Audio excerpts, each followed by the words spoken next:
سڵاوتان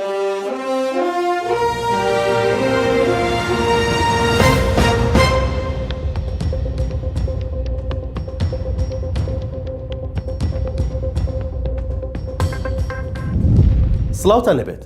پارتی دیموکراتی کوردستان و یەکێتی نیشتیمانی کوردستان ڕوبەڕووی یەک دەبنەوە و هەر لایەنەوە بەجیا کاندیدی خۆی بۆ پۆستی سەرۆکۆماری عێراق دیاری کردووە. بڕیاری ژوایە یەکێتی نیشتیمانی کوردستان ڕاگەیەندراوێکی فەرمیل سەبارەت بە تاکە کاندیدی خۆیان کە دکتۆر بەرهەم ئەحمەد ساڵحە بڵاو بکاتەوە. سەرچاوەیەکی باڵای یەکێتی نیشتیمانی کوردستانیش لە بەغدا لە ڕێگەی شارپرێسەوە بەیامێکی گرنگ بڵاو دەکاتەوە.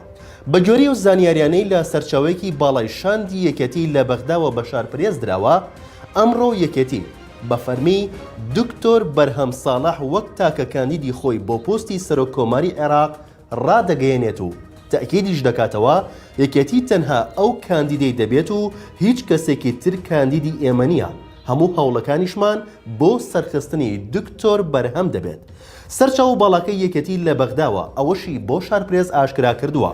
پارتی لە ئێستادا هەوڵ دەدات لە ڕێگەی ئەو لایەنانەی هاوپەیمانی لەگەڵیاندا هەیە سوننەکان و سەدەر کۆدەنگی دروست بکات بۆ وەرگرتنەوەی پۆستی سەرۆکۆمار لە یەکێتی و دانانی هۆشیار زێباری لە کورسی سەرۆکایەتی کۆماری عێراقدا. بەڵام وەک یەکێتی بڕیارمانداوە ڕوبەڕووی هەموو ئاڵنگەریەکان دەبینەوە و ناچینە ژێر فشاری نەک پارتی هیچ لایەنێکی دیکەشەوە.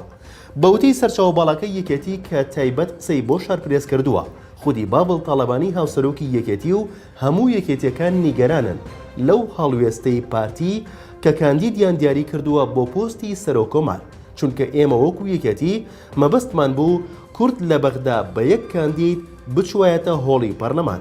ئەگەرچی ئێستاش ئەوەمان پێخۆش نییە کە دەگوزارێت، بەڵام ئێمە کاندیدی خۆمان هەیە و ڕوبەڕووی هەموو ئەوانە دەبینەوە کە ڕوبەڕوومان دەبنەوە.